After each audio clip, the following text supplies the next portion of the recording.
Happy new year, সকলকে নববর্ষের শুভেচ্ছা। আজ আমি রান্না করব ধনেপাতা দিয়ে আলু বেগুনের সবজি। এজন্য আমি আলু বেগুনগুলোকে কেটে নেব। আলু বেগুন কাটা শেষ হলে আমি চুলোতে একটি হাঁড়ি বসিয়ে দেব পরিমাণ মতো পানি দিয়ে ভাত রান্না করার জন্য। আমি বসিয়ে দিয়েছি। এবার চাউল দিয়ে দেব। চাউলগুলো আমি আস্তে আস্তে হাঁড়িতে ছেড়ে দেব, তা না হলে গরম পানি লেগে হাতে ফোস্কা পড়ে যেতে পারে।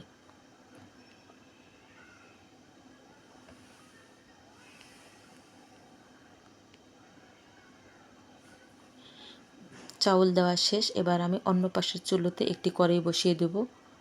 আমি আগেই কাঁচামরিচ, পেঁয়াজ, রসুন কেটে রেখেছি, সেগুলো দিয়ে দিয়েছি এবং তেল দিয়ে মশলাটাকে হালকা ব্রাউন কালার করে ভেজে নেব। মশলা প্রায় ভাজা হয়ে এসেছে। এবার আমি সামান্য পরিমাণ পানি দিয়ে দেব, যাতে মশলাটা পুড়ে বা লেগে না যায়। একটু ভাজা কাটা দিয়ে নেড়ে চেড়ে দিচ্ছি। এবার আমি দিয়ে দেব হলুদ গুঁড়ো, মরিচের গুঁড়ো, ধনে গুঁড়ো, স্বাদ মতো লবণ, আদা বাটা এবং জিরে বাটা দিয়ে মশলাটাকে আবারও ভালোভাবে কষিয়ে নেব। মশলা কষানো হলে আগে থেকে কেটে বেছে ধুয়ে পরিষ্কার করে রাখা আলু বেগুনগুলো আমি দিয়ে দেব।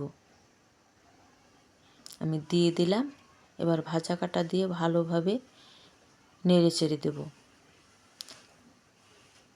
আমি আলু বেগুনগুলোকে মশলার সাথে একসঙ্গে মিক্সড করে কষিয়ে নেব। আমি বারবার নেড়ে চেড়ে আলু বেগুনগুলোকে কষিয়ে নেব। পানি শুকিয়ে এলে আমি আবারও পানি দিয়ে দেব।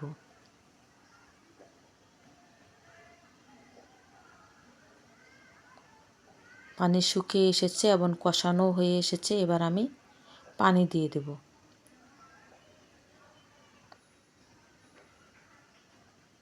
এবার ভাজা কাটা দিয়ে নেড়ে চেড়ে ভালোভাবে সিদ্ধ হওয়ার জন্য চুলার আঁচটা বাড়িয়ে দেব।